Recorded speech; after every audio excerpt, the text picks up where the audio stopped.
For the ones standing guard, for the eagle-eyed, for the knights in shining armor, and for all those who support them. We are Grainger, your experienced safety partner, offering supplies and solutions for every industry, committed to helping keep your facilities safe and your people safer. Call, clickgrainger.com/safety, or just stop by. Grainger, for the ones who get it done. This Father's Day, let Dad loose at Lowe's. He's never seen a to-do list he couldn't tackle, and we have all the power tools and outdoor power equipment he needs. Choose from more than 50 Cobalt 24-volt Max tools, including the Cobalt 24-volt Max brushless drill kit. Was $159, and now you can gift it for just $89. Plus, Dad can shop Lowe's in-store, online, or through our app. Lowe's, the perfect gift for Dad. Offer valid through 6/23 while supplies last. U.S. only.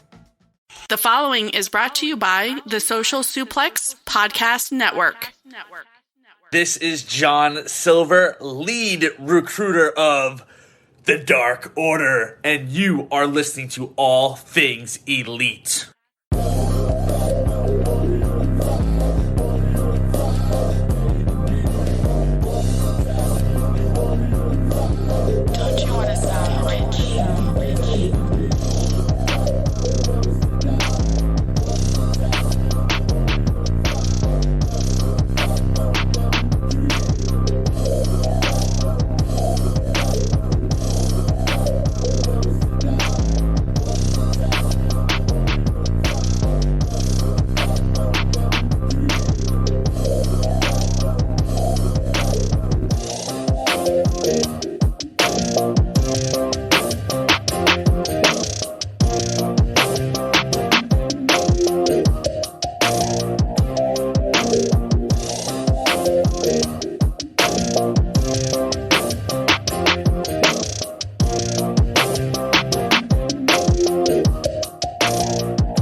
Welcome to the 109th episode of Social Suplex's podcast about AEW with a proclivity for positivity. Welcome to All Things Elite. My name is Austin Sumwitz, and I'm the host of this lovely show. Joining with me, as always, is my good buddy, my good friend, Floyd Johnson Jr. My man, how you doing?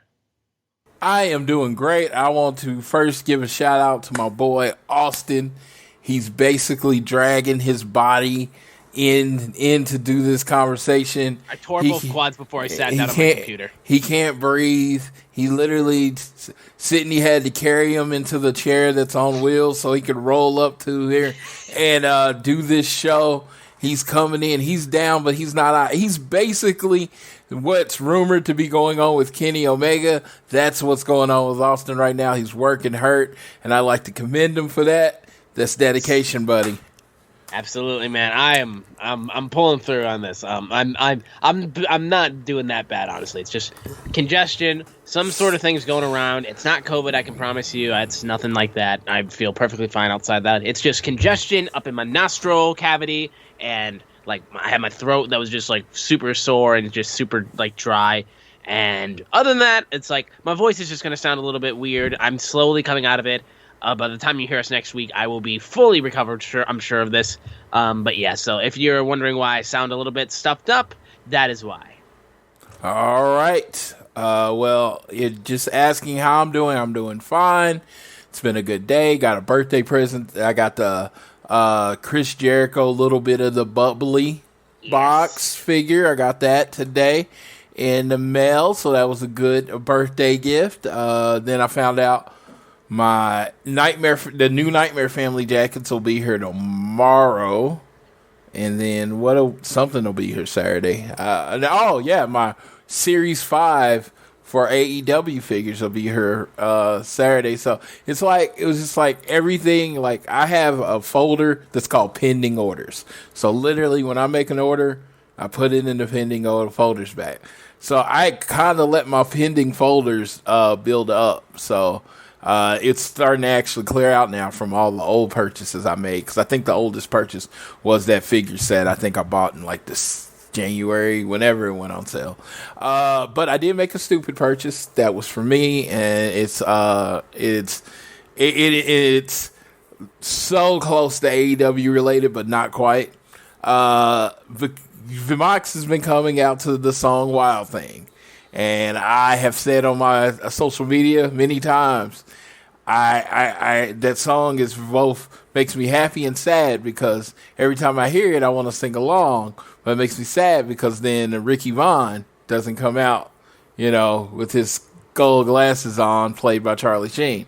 Well, since I started bidding on the Pristine auction site, I've been chasing this Charlie Sheen signed Ricky Vaughn Funko. Every week it goes up for like $200. And I'm just like, I can't see myself spending $200. This week, yesterday, I got it for the low price of $87. What? Like if you're trying to buy it from Fitterman's, that's one of the places that I know. It's like with the JSA authentication, it's $199. So with JSA authentication, I got it for $87. Pow, pow, pew, pew. I'm excited. Like I said, it's the smallest of threads related to AEW. But I kept hearing that song, and it's just like, where's Ricky Vaughn? Because honestly, Major League, one of my favorite baseball movies ever. I am a person that leans towards the comedy sports movies versus the dramatic sports movies. So Major League's my shit. So I am glad I will have a new Ricky Vaughn figure to post in my ever-growing collection that I said I was going to stop 3 months ago. Yeah, well, there you go. My Dante Culpepper signed mini helmet just came in, and it's currently sitting up on my cabinet right now. That's awesome. I was a big Dante fan when he came out. That receiving core that he had in Minnesota was amazing. It was some of the best teams, best offensive teams I've ever seen. And I love that Dante Culpepper was the guy because unlike now where there's like 100 black quarterbacks, there was not many when he was playing. No kidding, man. No kidding. So yeah, it was. And plus, when I grew up playing ESPN NFL 2K2, I think, or maybe 2K5 as well, Dante Culpepper was the starting quarterback for the Vikings. So I grew to love him. Not watching many football games, but just by playing the video game. So I'm glad I was able to grab that actually for a relatively good price. But regardless, we've got a lot to talk about. Excuse me, with this week's episode of All Things Elite. Big news that was announced just recently, and of course we're going to be looking over AEW Dynamite from the previous week. We're recording this on Thursday, June 17th, so AEW Dynamite will be taking place tomorrow on Friday night, so we'll be giving a preview for that episode as well. But before we get into the show in full, I want to make sure that you are downloading this fine show on Google or Apple Podcasts. If you listen to us on Spotify or any other platforms that you can listen to podcasts on and you found our show, first off, thanks for finding us. Second off, give us a share with your friends, family, coworkers, whoever you wish. We really do appreciate it. Get the word out about the show. You can also leave a rating and a review about the show. It helps boost our notoriety and lets us know what we can do better. And if you're so inclined, you can also leave a donation through our podcast provider, Red Circle. Incredibly generous if you would do such a thing. And if you want to support us simply, we are on social media at ATElitePod on Twitter. At Social Suplex is our podcast network that makes this show and all their other shows possible. Be sure to check out all the other Social Suplex shows while you're here. I myself am at SZoomer4 on Twitter, and Floyd is at Floyd Johnson Jr. on Twitter. Now, getting into the big news. Before we get into big news, I do want to say, it does pay to follow us because we do giveaways. We're probably the AEW show on the internet that does the most giveaways. So shout out to Chad Henry. Yes. At _Chad_43. He won that Nightmare Family jacket. It finally shipped and is in his possession. So, congratulations, Chad. Thank you for listening. So, tell all your friends you want to win stuff. This is the place you win stuff. Absolutely, yes. Congratulations once again to Chad. But getting to the big news of the week now, we had the announcement that AEW would be starting back up touring with AEW shows. And the big show they announced was that they are going to New York City September 22nd at Arthur Ashe Stadium. So this was huge. I mean, Floyd, just like just describe the gravity of this situation, like just this announcement, because this is the first time AEW's been in New York. Start spreading the news. Oh, dude, I gotta. It's really awesome. They're going into the heart of WWE territory, but they want it to be different. Chris Jericho said, and take this with a tremendous grain of salt, that they probably could have booked Barclays or Madison Square Garden, but they have been working hard to separate themselves from WWE, so they wanted to do a show where WWE has never done a show. So if you are a fan of the U.S. Open, if you are a fan of that stadium, well, you will be a fan of where the AEW event is taking place at Arthur Ashe Court. Is it court or is it stadium?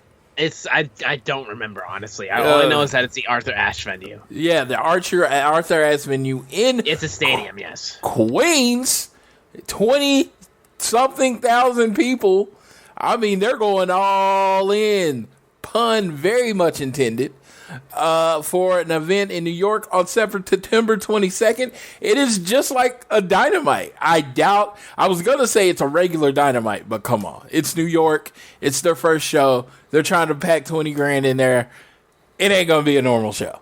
They've already given it a name and everything. Yeah, it's called the Grand Slam, right? Yep. Yeah, all right, the Grand Slam. I said it personally, if I was TK, I was old Tony Khan, and I know you want to establish and have your AEW people on top. I get it. You're homegrown talent. I am one person for homegrown talent. But if it's me, I'm making a phone call to Mr. Kazuchika Okada in Japan, who is no longer the champion. And before tickets go on sale on July 16th, I announce whoever is the world champion at the time, for the AEW world champion at the time, will be facing Kazuchika Okada for the world title in New York. I think, personally, that's a guaranteed sellout. Absolutely. I mean, just the fact that they're doing a show in New York after not being able to tour for a very long time, it's huge just for them to have a show in New York and at a venue that's it's bigger than a normal Dynamite for sure. But I do know that like I said, Jericho said they could have done MSG or Barclays, and the snark in me would have loved it if they did that. Hell, the snark in me would have loved it if they booked the Manhattan Center for no fucking reason. But regardless, I'm very happy to see that AEW is back to announcing shows. Now they just need to hit up Michigan again. Like they said they were, like Brandy was teasing for a while on Twitter. We need to get to Brandy's home state, and I wanna see Dynamite live for the first time. Detroit. Basketball. I would definitely. I mean, I can't go to everything. So, like, as of right now, my thing is I'm not going. And you'd be like, why would you, Floyd, why would you say that? You're going to want to go. I do want to go.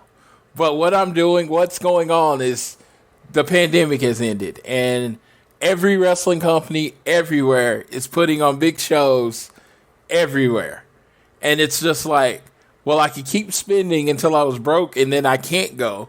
Or I can take some initiative and make the call myself. And probably it will feel less bad because I am deciding not to go. It's not me getting super broke and they were like, well, I can't go. It is me making the decision that I have too much. I'm going to Money in the Bank. I am going to an AEW show on the 21st. And I'm not just doing this to list. Then I'm technically supposed to be going to SummerSlam and then All Out and then the cruise. It's just too much. It's just ridiculously amount of stuff. So I am making the personal decision, unless I win the lottery or someone decides to get it for me as a gift, which I will definitely accept, which I don't expect anybody to get it as a gift. I hope no one thinks that I'm begging for a gift out here. I'm not. I'm just saying, unless something extraordinary comes up, me and Austin we'll be watching the show from the comfort of our respective homes. Yes, and I am also in the process of one of my favorite bands, 21 Pilots, just announced that they're going on tour, and they're doing shows that range from 700 capacity venues to like 20,000 capacity venues, and I'm trying to get at least one ticket to one of the shows. But if I can get a ticket to the small venue that only seats like 500 people or whatnot, and it's standing room only, I'm going to that show because it's in Chicago. It's not a long drive or a long trip, and I'm also going to All Out, so I'm probably going to be like, this is my cap for what I can do this year, because it's like it's too much. I'm going to go broke before I even have a job in wrestling. Yes, and a lot of my friends do think I am rich. While I am comfortable in life, I can't go to everything. I wish I could. I wish I could be that guy. Wish I could be like whatever shirt guy in WWE, green shirt guy or whatever. I am not like that. I can't do it. So to everyone that gets to go, I am jealous of you. Like, I am super, super jealous. Like, I was running the numbers. I was like, so if I fly in and I just sleep at the airport, and blah, blah, blah. I was like, dude, this is no. I plan on AEW being around for a while. I do. I plan on them being around for a while. And if they're going to be around for a while, I must treat them like they're going to be around for a while and know that I don't have to go to every show right now. Yes, absolutely. Now, though, we can get into our AEW Dynamite review for last week's show. Yes. We opened up, first off, with a quick little shot of the Pinnacle pulling up in a limousine.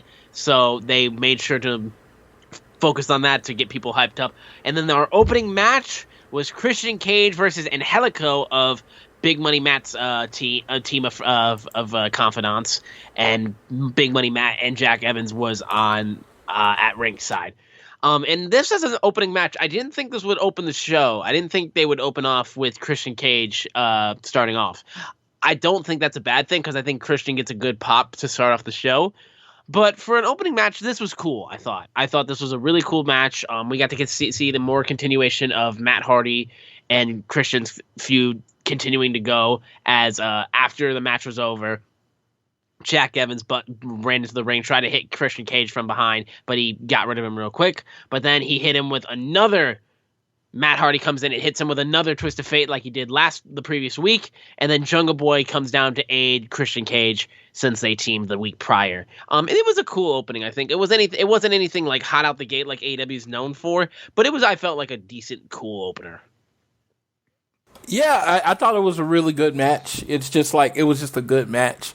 It was good enough to stay in the lineage of great opening first matches on AEW, but it wasn't a blowaway match. Like, I actually, because it came on Friday night, I'm actually getting this weird thing where I actually get to watch it with my wife and, just watch the show, right? And it was just like, we were watching the show and, yeah, she kind of checked out on this match. She was just like, okay, it's a really good match, but, I'm going to look at my phone now. So, but like I said, it was a really good match. This ending made sense. I liked it. Yeah. We then went to your boy, the American Nightmare, Cody Rhodes, in the ring with Tony Schiavone, making an announcement. He announced that next week that it was going to be Aaron Solo and QT Marshall of the Factory against Cody Rhodes and the debuting son of the Enforcer, Arn Anderson, Brock Anderson. And that would be his Dynamite debut next week. And dude, the fucking resemblance is like uncanny. I swear, it's insane. Okay, so a couple things. First of all, everyone should go check out my Twitter. I never tell anybody to go check out my Twitter, but just go do that for you. Just go check out my Twitter for the subject name, because Brock Anderson officially has his first fan account, and it's me. It's at Floyd Johnson Jr. I have pulled up the family lineage. As soon as he walked out the door, I walked out the stage. I was like, okay, that's my new favorite wrestler. It's like it was just like, it was like looking in a kind of a funny mirror because Arn Anderson was never that skinny. As far as any time I ever saw him as a wrestler, he was never that skinny. And this dude is like cut, and he's got the full-ish head of hair. You know what I mean? Yeah. And it was kind of spiked. I was like, I dig it. I'm digging it. And then he did, the double leg, and I was like, oh my god, this is the Anderson. So it's like as much as their legacy is continuing as far as in wrestling, I even said mine is continuing because I followed Arn Anderson since I was probably Brock's age. Actually, hold on. I followed Arn Anderson like 15, 20 years before Brock was born. I'm old. I keep forgetting that. But, so I just immediately, first thing I noticed is that he was right-handed. That did disappoint me a little bit because Arn's left-handed. But, no one's perfect. So, like I said, the shape that he is in, it's like looking at the action figure version of Arn Anderson, because action figures aren't chunky; they all ripped to the core. So he looks like the action figure version of Arn Anderson. So I'm so looking forward to it. The fact that Anderson's first match is with a Rhodes, that's serendipitous. That's serendipitous. It is just great. I mean, I think this kid was born like either right at or right after when Arn quit wrestling. So it's like, his dad was an agent, but the spine buster. I know he's seen all the old matches, but it's just it's kind of cool. He gets to go out to the ring with his son in tow. A tear in my soul. Again, I don't shed a lot of tears for wrestling, but tomorrow night when Arn walks out there with his son for his first match, I imagine there might be some dust in there. Maybe. Yeah, it's very possible. The segment continued with QT Marshall interrupting Cody's interview, saying he doesn't need help beating Cody, saying, you've been skipping guys like Camarado and dodging Aaron Solo, and that's the reason why this is happening. This is the reason why the factory is a thing. So when AEW goes back on the road in Miami on July 7th, he wants a full house to watch him whoop Cody's ass. But not metaphorically, in a South Beach strap match. So we're getting the second strap match since Cody versus Brody Lee about a year ago, a little less than a year ago. But yeah, we're getting a strap match. That was a dog collar match? Oh, dog collar. That was a chain. This is a strap match. Some people gonna take an ass whooping. Cody ain't took an ass whooping like this since Wardlow and MJF beat him in the middle of the ring. That is true, yeah. So this is gonna be strap match. This is what Cody is willing to do for you. He is willing to fight this lower in a strap match, and probably going to take the Crossroads at some point. But I am looking forward to this match because, they talk about, wrestling, so we're going to go a little kayfabe here. When it's your friends, you go 20 times harder on them, right? And, QT and Cody are, best friends. So they're going to beat the shit out of each other. Oh, it ain't going to be a soft match. Yeah. I imagine there's going to be some blood on the back. And it's going to be some blood on the face, and it's just going to be crazy. There's lashes all over the back. Yeah, and they're not going to let up on each other, and it's going to be so fun. Because QT, he's a very good wrestler, so he knows what the hell they're doing.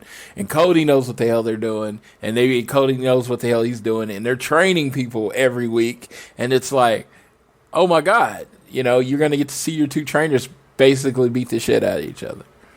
Yeah. So this is a crazy good segment. We got 2 matches announced in this one segment. One for when they go to Florida, and another one when we watch Dynamite tomorrow.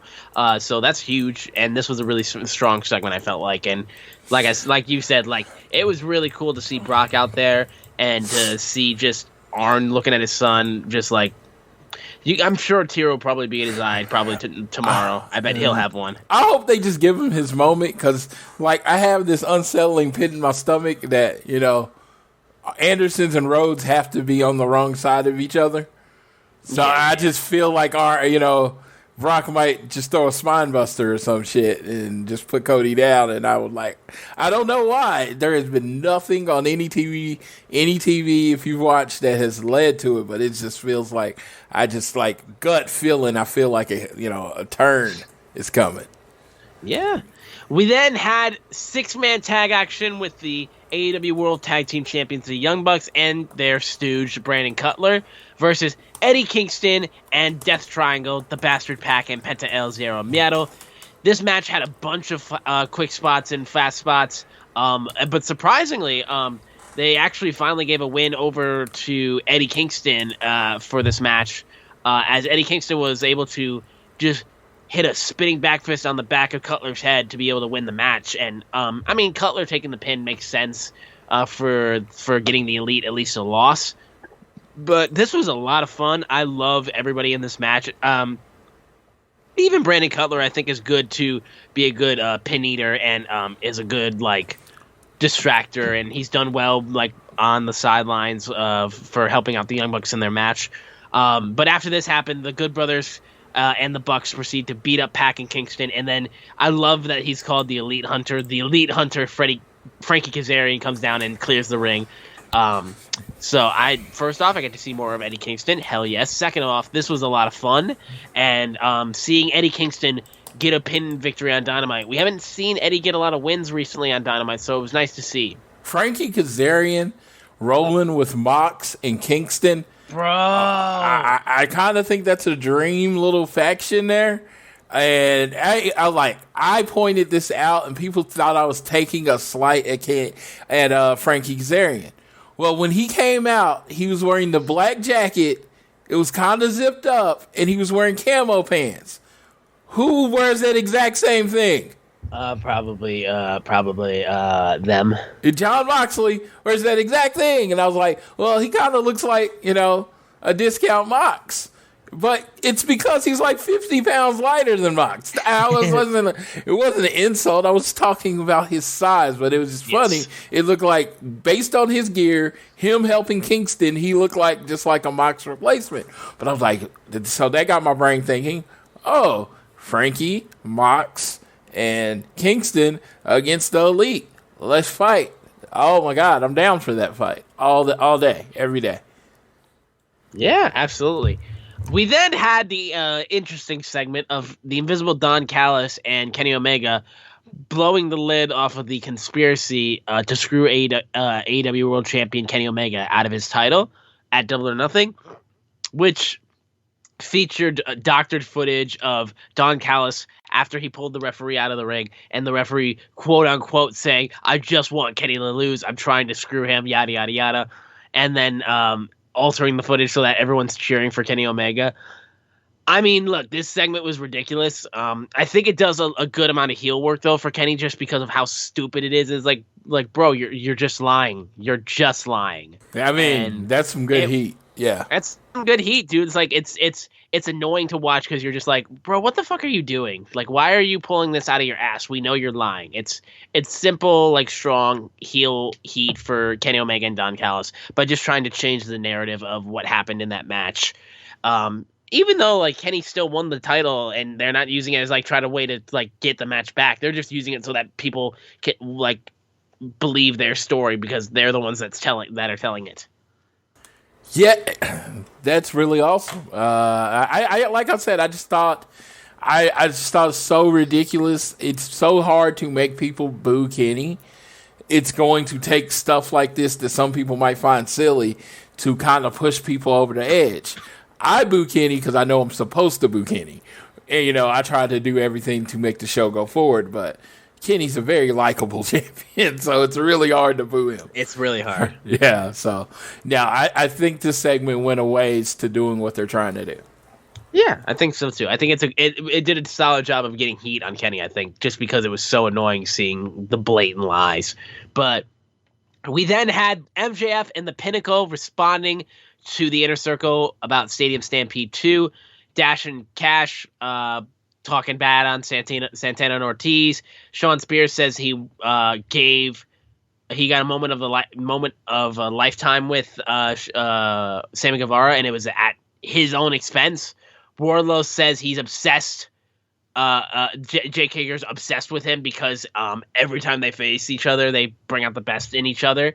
And he accepted the MMA match, which we will be getting. Was it tomorrow on the AEW, I think? Yes, it'll be on the... Which I'll talk more about that when we get to our preview, because it's the match that I'm honestly looking forward to the most just because of how fucking wild it is. MJF talks about Chris Jericho being a false idol who's not on MJF's level. He denies Chris Jericho's request for a match. And after not accepting it, and MJF it was like, look, man, you can brag all you want, but and then like they interrupted basically on TV on the Titantron, and then they beat the shit out of the fucking limo that the Pinnacle rode in now at the beginning of the show. They tore that thing to shreds. And it was just classic babyface getting one over on the heels by fucking up their sweet ride. Okay, that actually messing up made me think of an article this week. Forbes put out an article for AEW, and this goes along with it, I promise, talking about how, because of the video game, AEW's in the red, and a lot of people chose to jump on that. I was like, so do you think you think that if they were having that much financial problems, they would be destroying limos and trailers? I mean that wasn't a fake limo. They literally bought a limo to destroy it. So you think if there was money problems, they would be doing that? Well, also too, put it into perspective too. Like AEW's only been around for a little over 2 years, and one of those years was in a full-on pandemic. So the fact that they were close to the black, other than a decision they made, which I personally, once we talk about this later, I think it's going to be the best decision ever. But still, it's just weird. I get it all the time. It's the fandom. I call it the fandom, and I put up quotations because I'm like, I don't see how you can be a fan of wrestling and want anyone to fail. I just don't. Yeah, like to want wrestlers to not have a place to work. To have less jobs available. I like I said, I don't understand how that works. It's like I'm like, I want everything to be good. I've never rooted for a show that I watched to not be good. Absolutely not. I mean, like I've bashed a lot of WWE shows, but I'm never going into a show being like, this show is going to like, it's going to be trash, and I want it to be trash. No, I want it to be good so bad. No, yeah. And being bad does not help anyone else. It hurts me the most because I have to watch it. Yeah, I've never been like, oh, could you please not be good so I can spend this next 3 hours not enjoying what I'm seeing? Like, who would? I'm like, if you do that, I mean, whatever makes you happy, but that just seems unhealthy to me. So like, I'm rooting for WWE to be great. I want AEW to be great because I want the people that I love, which are wrestlers, to have like 150 different places to work if possible, because that means we get good wrestling everywhere.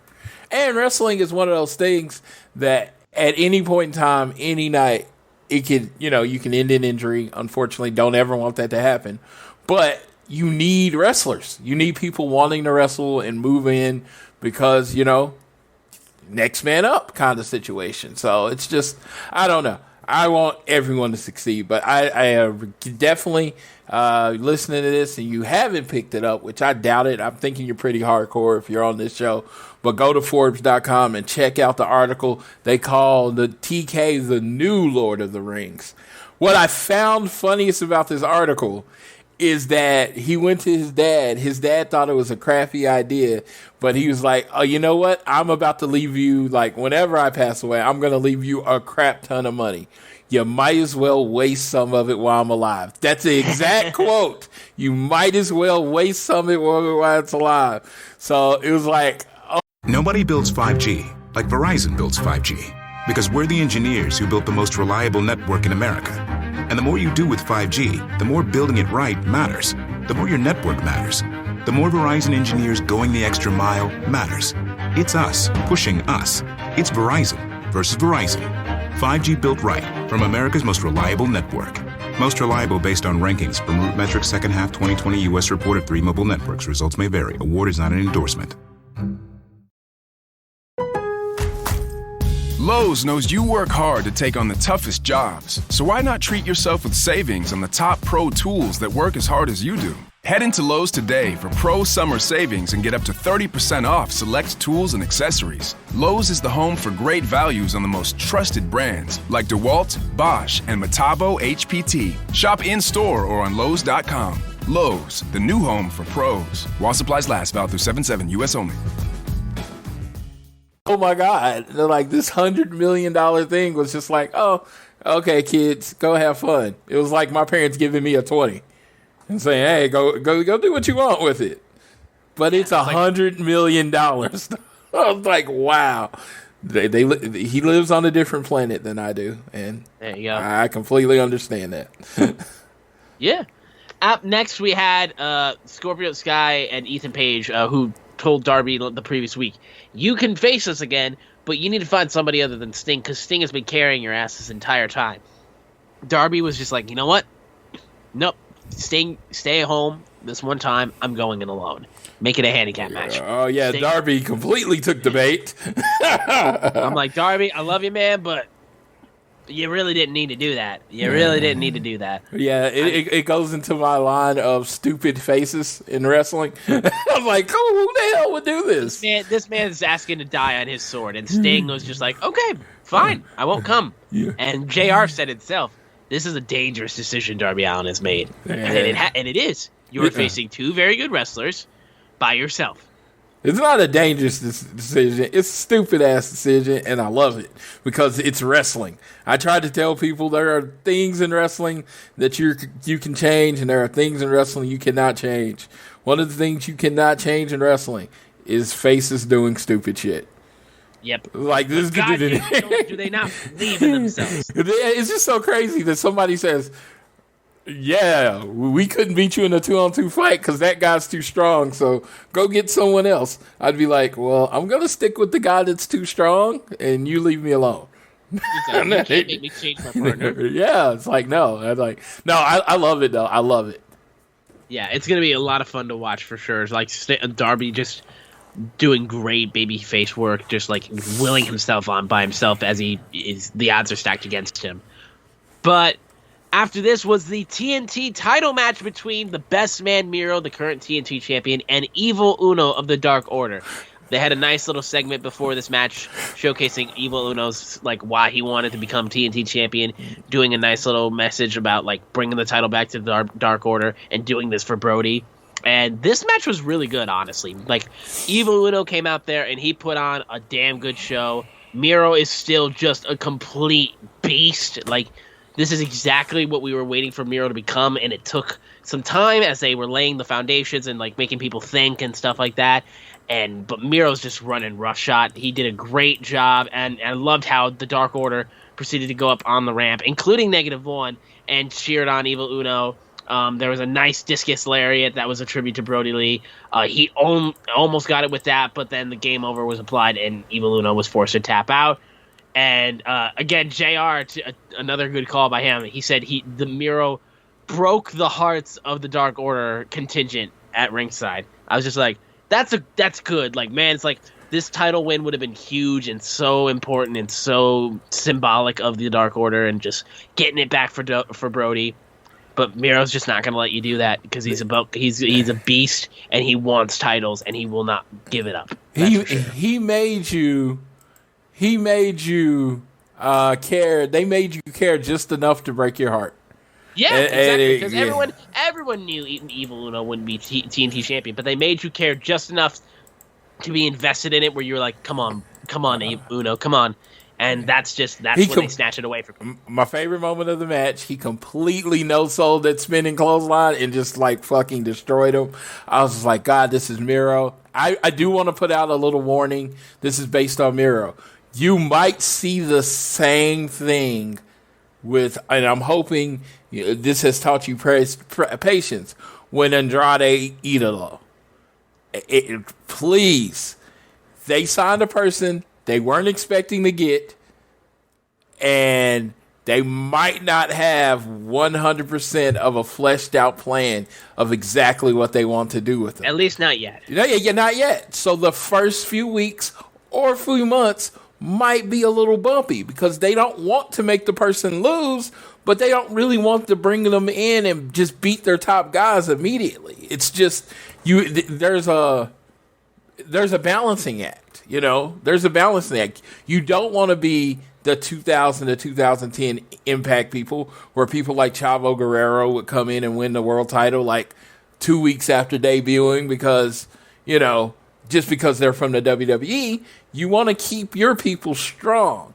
So the only way you can keep your people strong is they don't lose all the time.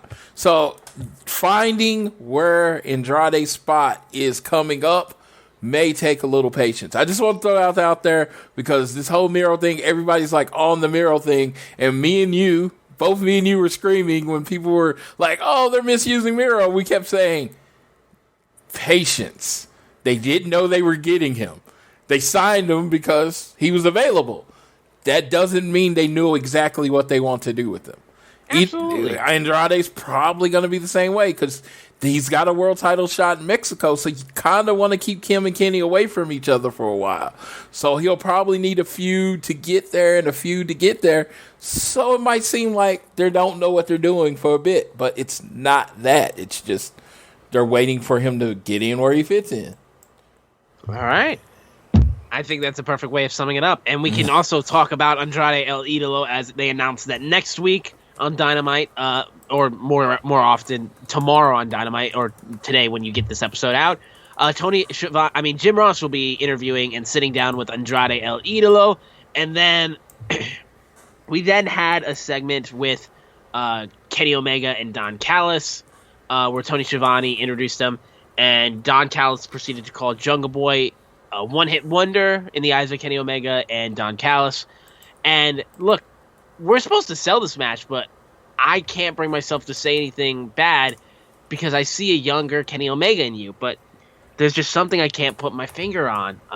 And it's that you got it all, but you don't have the guts to get in the ring. And then that's when Jungle Boy comes out, gets in the face of Kenny Omega, and my God, dude, he gave Matthew of Botchamania just another spew of people blowing up his mentions by just going, "You talk way too much," and then just proceeding to beat up Kenny Omega before the Young Bucks come to save him as he tried to lock the snare trap submission, and it was really fun. I'm excited to see this feud of Kenny and Jungle Boy. And just him winning that match, dude, he's so over and people are so behind him. It's just fun to watch, dude. This feud is going to be a lot of fun. Yeah, I'm definitely looking forward to it. It very much reminds me of the 80s where Ric Flair was going to get in a battle with Flying Brian Pillman, and they had some really good matches on TV. And, I know the other Brian Pillman is there, but the kind of where each wrestler is in their experience and where they're in their career, that's what that reminds me of, is the Flair and Pillman saga. Yeah, it could, and I think it could be just as strong as that too. I really hope that that's the case. We had a short little segment with Jade Cargill and Mark Sterling. Not really much that we need to talk about that. Just continuing to remind people to pay attention for Jade Cargill. I think she needs to start showing up a little bit more as we get closer to All Out, though, I would say. Or at least for Fyter Fest and stuff like that. Yeah, and, the whole, she needs an I'm That Bitch shirt. Yeah, she does. It's that simple. I mean, she really does. I mean, I'm a dude, and I would still wear a shirt that says "I'm that bitch." she's really, really good, and I just watched this special on China, and when I look at Jade, and I'm talking energy, physical size, and all that kind of stuff, I feel like she could very much be a China for the AEW if that's what they want her to be. Yeah, I think that's very, very likely, and I think just she has that look to her that's you can't take your eyes off her. She's just so much of a presence. Yeah, it's just some people that she's just gonna have to dominate just because it just doesn't make sense them putting up too much of a fight because she's bigger, stronger, faster. she's an athlete, like a real athlete. And it's just, I'm not saying there's not a lot of athletes. I mean, I'm just saying she just seems to be on a special level. Yeah. We then had a few quick things I think we can just move over real quickly. Scorpio Sky and Ethan Page basically laughing at Darby, being like, you're going in on this alone, you're stupid. What we pretty much said, like, it wasn't a great idea. Murder Hawk Monster, Lance Archer squashed Chandler Hopkins. I think there's a reasoning those two segments were put really close to each other, personally. Why would you say that? Lance, Darby's going out by himself. Lance really doesn't like bullies, and he's kind of cool with Sting. So Lance and Sting at least have a respect. And Sting's like, I won't be out there. He didn't say he wouldn't send anyone else. Sure. Yeah, so I just felt like these segments being, because AEW doesn't really do anything on accident, if you've noticed. These segments were like right next to each other. Yep. I even noticed it when I watched the show. It was like the Men of the Year, and then it was Lance. I'm like, there's a reason they're together. And so, no, but what I was going to ask you, these are the questions I want to ask you during the week, but I save them for the show. What do you think of the name Men of the Year?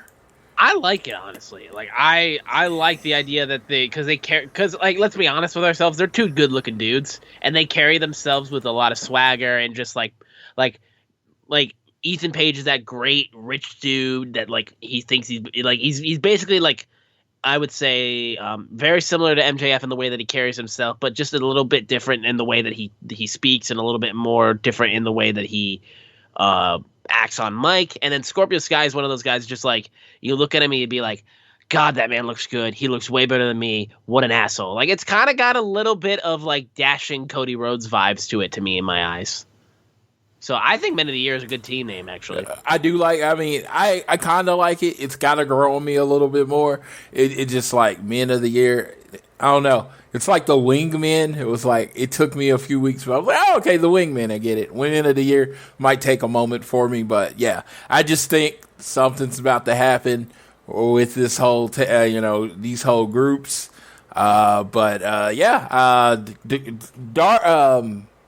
Ethan and Scorpio work perfectly together because I don't think either one of them really works alone, and being together adds to each of their charisma, playing off of each other.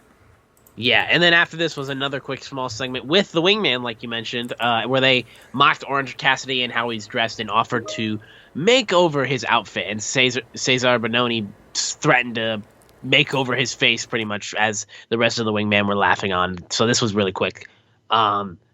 But I think we could just quickly move over to the native beast Nyla Rose with Vicky Guerrero facing off against legit Layla Hirsch. This was the first time in a while we've seen Nyla Rose back in action. She's still a beast, I think, and this is getting her hyped up for when she goes after Britt Baker for the AEW Women's Championship.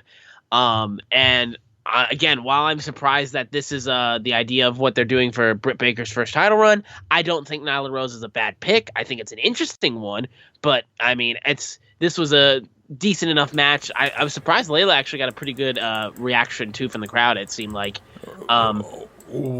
I think why they're going with Nyla is Nyla's a good first challenger because she's bigger than Britt, but former champion.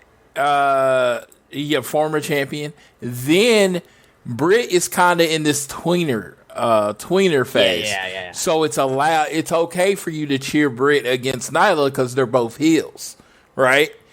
Second of all, I don't think they got a strong enough face that they want to push up to fight Britt right now. I think Thunder Rosa is the eventual answer, but I'm thinking that's happening at All Out. So they're just trying to keep the two away from each other for a while. Yeah, and that makes absolute total sense to save that match for a pay-per-view.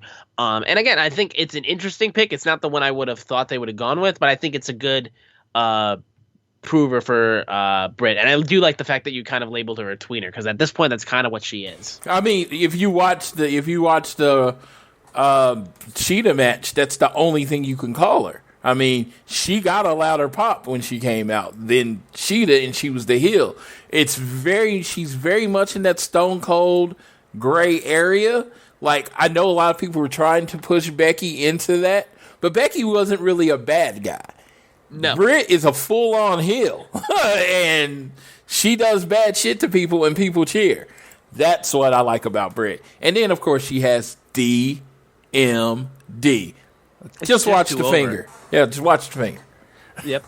And then Dr. Britt Baker, DMD, with Rebel, responded after Nyla won her match, saying how they were upset that she ruined the championship celebration they had the week before. But she was like, but Nyla, you did actually look good when you flipped those burgers out of my hands. Maybe you should actually stick to flipping burgers, which that's a decent line. I like that. I mean, it was really funny. It was really funny. Yeah, if you're gonna have a ridiculous segment like that, at least have a line that you can use for it, and I think that line works really well. Yes, and but Nyla's in this position where I definitely think Britt has to cheat to win, just because she's in this situation where she doesn't feel like she has a direction right now. Nyla, I'm speaking of, and so they really need to kind of decide what way they're going with her. Yeah, I think after this match, I think that's going to have to be the decision. But main event time was tag team action between Hangman Adam Page and Preston Vance, or 10 of the Dark Order, versus the Machine Brian Cage and Powerhouse Hobbs. I was honestly surprised this finished off the show. I'm not against it because Hangman's over as hell and the Dark Order's still over. This was a very good ending, I think. It wasn't anything too crazy. But eventually, the match finished off with ripcord into a stunner. Hangman got the buckshot lariat, and then Preston actually got the pin on Powerhouse Hobbs, getting the victory. And that's because of the fact that Brian Cage got questioned by a returning Ricky Starks getting mad at him, and he fucking left. He just stormed after Ricky Starks. Because Ricky threw the FTW belt towards Brian Cage. So Powerhouse Hobbs was left out in the open by himself and got pinned by 10. And yeah, it was a pretty good ending, I think. I think this was a decent enough Dynamite, I think, that had some good moments in it. But it wasn't anything too, like, holy shit, this was must watch. I think it was fun, though. Yeah, it was Friday Night Dynamite. It's one of those things where they know... it's one of those things that they know a lot of people are going to watch, so why throw the good shit out there? Like, the great shit, you know what I mean? You ain't, and through the year, you're going to need a few episodes like these episodes to come through, because not every episode can be a banger, as the people say. So, yeah, it was exactly what it needed to be to get on to the next week. Yeah, I mean, that's just what it needed to be. But we can get into a preview for tomorrow's Dynamite on June 18th. We have Darby Allin going in on that handicap match against Men of the Year, Scorpio Sky and Ethan Page. Penelope Ford will be in action facing off against Julia Hart. We get the tag match between Cody Rhodes and Brock Anderson versus QT and Aaron Solo. That MMA cage match between Hager and Wardlow. And then Andrade El Idolo sitting down and having an interview with Jim Ross. Like I said, the MMA match has got me heavily intrigued because I don't know what to expect from an MMA match presented on a wrestling show. Like, how close between, like how close are they going to blend the lines between work and shoot? I know. I mean, like, it's still a majority going to be a work, I'm sure. But, like, how many, like, strike-wise, like, how much are they going to let these guys beat the shit out of each other? Oh, you there? I pressed the wrong button. Sorry. Press the mute instead of... All good. Yeah. All right. So, absolutely think this match is going to be highly physical. I think both of them trust each other. Jake actually being in the MMA... that's going to be good. The best thing is that this is recorded, and this was done on the closed set of wrestlers, so it can be cut and edited to look the best way that it needs. Yeah, so, like, if people are worried about something not going the way that it's supposed to, it's pre-recorded so they can make sure it turns out okay, so... Yeah, so it's like they had unlimited chances to record this and get it right, so... if it doesn't come out looking right, then I'm just going to question the production team. I'm like, It's taped. Yeah, this should look good. Yeah, this should look good. It should tape. Somebody's gonna bleed. Somebody's gonna tap out. I personally, I would like Wardlow to look good, but I want Hager to win because shit, he's done MMA and Wardlow hasn't. Yeah. So, but we'll see. I don't actually care. I am all for this gang violence that's gonna go on through the summer. Yeah, and I think other than that, I'm still very excited about Darby going in 1-on-2 against Men of the Year. I think he'll do a lot of great selling against these two as he wills himself on. The Andrade El Idolo interview will be interesting. I'm excited to see exactly like what their plans are for Andrade and like at least what they lay it out for in this interview. And then, like, I am surprised that we're getting a Penelope Ford match on Dynamite. We don't normally see her a ton, and I'm curious if like she's being put on TV for like when after the Nyla Rose match happens with Britt Baker, if Penelope Ford doesn't get involved for like a quick championship match or at least a small little feud with Britt before we get to All Out. I definitely Penelope Ford, when the last saw her wrestle, and she was one of those benefits of the pandemic era. You literally saw her get better. You saw her in-ring ability get better, so they could they could use her for whatever they needed for in the feud. I think Kip still just had surgery, so he might not be there. Or is he on the graphic? I don't think he was. I don't think so. So he might still be out. So I'm really looking forward to it going forward to see what Penelope has to, offer. Yeah, I think so too. But that is our preview for AEW Dynamite, and I think we can just now go ahead and get down to a couple little extra news headlines before we wrap up this episode of All Things Elite. Yes. So today there was a AEW Games 2.0 on YouTube, and the big thing out of it is they gave us some action shots from Darby Allin. Sir, I know you are much, much, much, much younger than me, but what did you think of the screen and stuff that they had today? Yeah, this was the first time we've actually gotten legitimate game, like, test footage. That wasn't like a pre-rendered cutscene when it came to the opening trailer that we got for the AEW console games with Ukes. And this was the first time we actually got to see a little bit of actual gameplay as Darby did the coffin drop on the inside of the ring and the outside of the ring against the dreaded Ukes Green Man that you see when you do a move creator or like create a move for the WWE 2K games and stuff like that. The model for Darby looked really good, and I think seeing this and seeing that progress is being made slowly, I want this game to be good so bad, because I know a lot of wrestling fans have been suffering who are also video game fans and love wrestling video games. We've been suffering for a very long time when it came to wrestling video games. It hasn't been good for a few years now, and if AEW does what they're setting out to do, I mean, like, they're literally trying to do a No Mercy-esque type game, which is so many people's favorite wrestling game of all time. I mean, like, I think the big thing it comes down to is like how it feels when it plays. If it's not, because the biggest issue with the WWE games, at least the simulation ones, is that they're so stiff and like clunky when it comes to movement and crazy amount of glitches on their last one they did. But I think it really comes down to, like, if they're going for a more arcadey style wrestling mat game, it's got to be fast, fluid. It's got to be smooth gameplay. And I think it just really comes down to, like, because that's the thing. Darby looked pretty much exactly like he did on TV in his model. But when we got the trailer with Kenny Omega and Chris Jericho, they were a little bit more extra buffed up, like kind of like WWE All-Stars, but like lesser. So I'm curious if like they're more so trying to make them look exactly the same as they do like in real life, and then they're just having arcadey gameplay, or if they are going to have like certain wrestlers be a little bit more buffed up for the game itself. But regardless, I'm glad we finally got at least something, because I mean, like, the mobile games are the mobile games, but like the console game is what we're all like dying for. So I'm at least glad we got something, and it looks promising. It really does. It really does look like, for me, It looks like an updated version of WWF No Mercy. It really does. It looks like in the same vein, how it moves, how the finishes came off. It looks pretty much the same.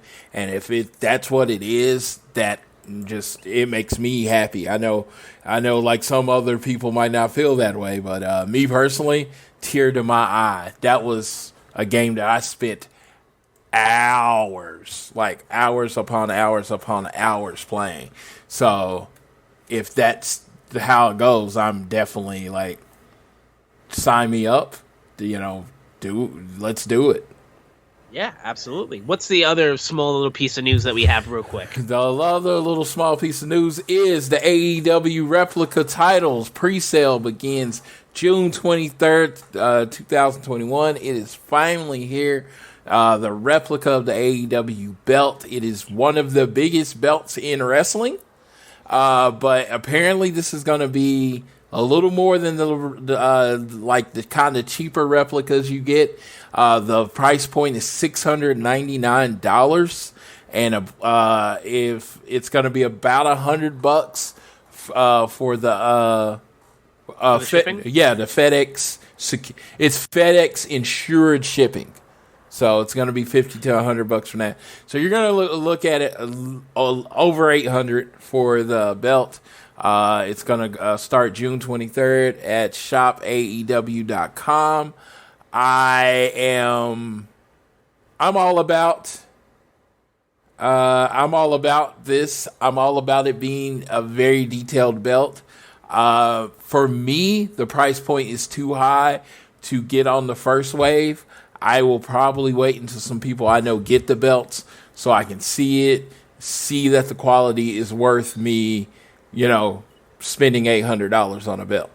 Exactly. Yeah. When I saw the price point, I was like, yeah, I ain't gonna hop on this like day one. If I'm able to afford it, and like Floyd said, if I've seen it like in person and stuff like that, or seen other people with it and such, and it looks really cool. I've said it before, like there's only a few wrestling replica belts that I really care about. And the AW title is one of them. I'm just not willing at this point to spend over $700, over $800 for a replica title belt. I'm not there. I'm still just getting by coming out of college, so I can't be spending that kind of money unless I know for a fact that's like going to be something that I truly want, and if I can not like starve without money and food when I get it, but at least I have a cool belt. Yeah, the thing about it is, like, the most I've ever spent on a belt is $550, and that was for a Winged Eagle belt. And that was like my dream belt to own. So WWF, the double Winged Eagle. So this belt, my big thing is this. You don't need a replica belt. No one needs one. So this price point's too high. Don't buy it. And then you know what they'll do? And they won't sell a lot, and they may lower the price. But the one thing I don't think is tagging AEW in tweets saying your belt's too expensive. Bro. Dude, they have... TK is an analytics guy.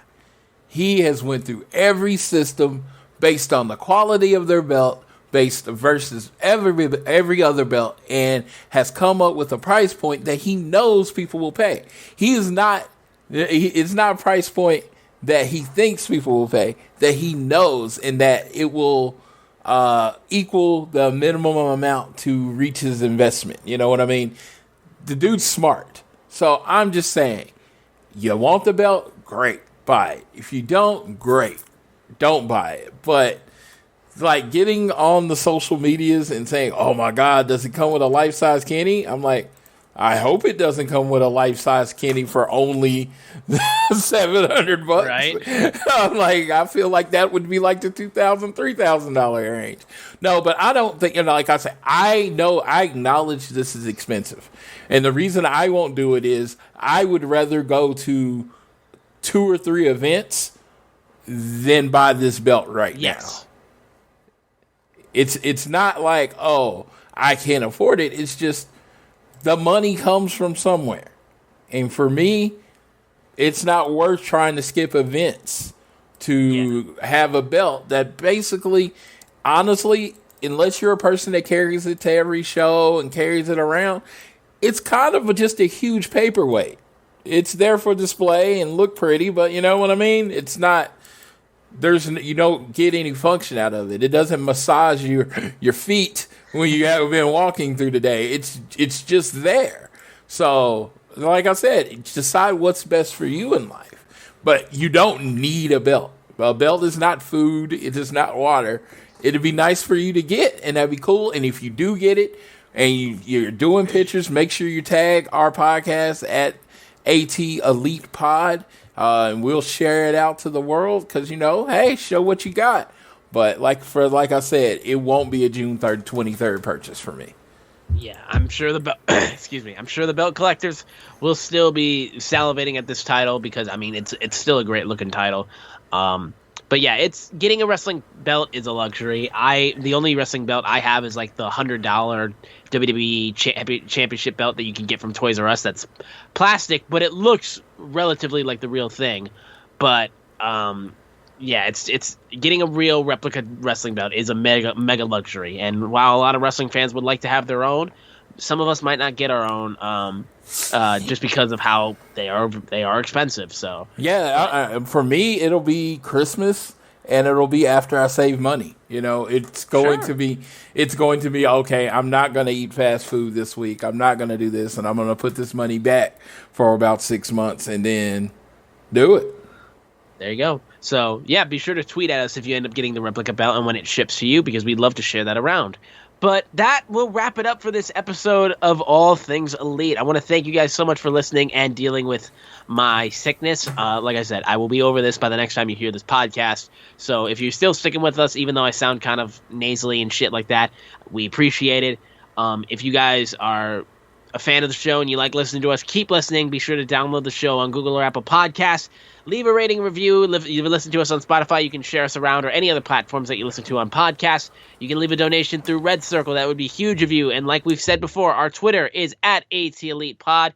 At Social Suplex are the guys that make this podcast possible. And be sure to check all their other podcasts out because they are great listens. I myself am S04 on Twitter. Floyd is at Floyd Johnson Jr. on Twitter. And with that out of the way, I'm going to take some medication just so I can just get some sleep tonight. And Floyd will go ahead and take us home for this episode of All Things Elite.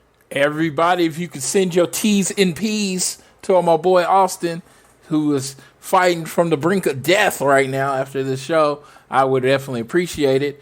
Just make sure the Patrick Mahomes is on this year's version of Madden 22. I just want to throw that out there because, that's my guy.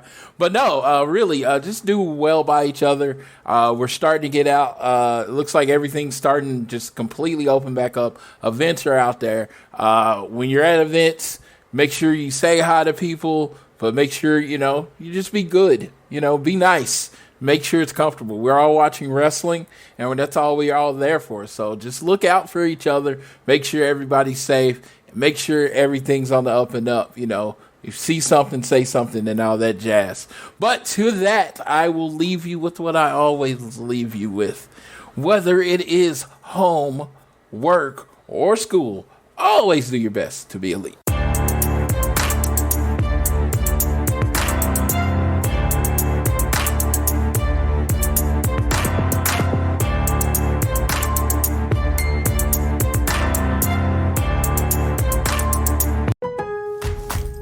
This Father's Day, let Dad loose at Lowe's and help get his hands on the perfect tools for dad-worthy projects like the Metabo HPT 18-volt line. He'll love a brushless cordless drill or impact driver for $79 or a 4-piece combo kit for $249. With a lightweight, compact design, these tools go where others can't fit. Dad can shop at Lowe's in-store, online, or through our app. Lowe's, the perfect gift for Dad. Valid through 6/24, U.S. only. Meyer brand snacks promise the great value you expect with a quality guarantee in every bite. And summertime snacking is our most favorite snacking season of all because Meyer brand makes it deliciously easy. From new lemonade flavors to classic ingredients for backyard s'mores to creamy ice cream varieties like new limited edition Purple Cow by Meyer Very Berry Americana with ribbons of real strawberry and blueberry swirls waving in creamy vanilla ice cream. Stop into Meyer and discover big taste and bigger savings on Meyer brand summertime snacks.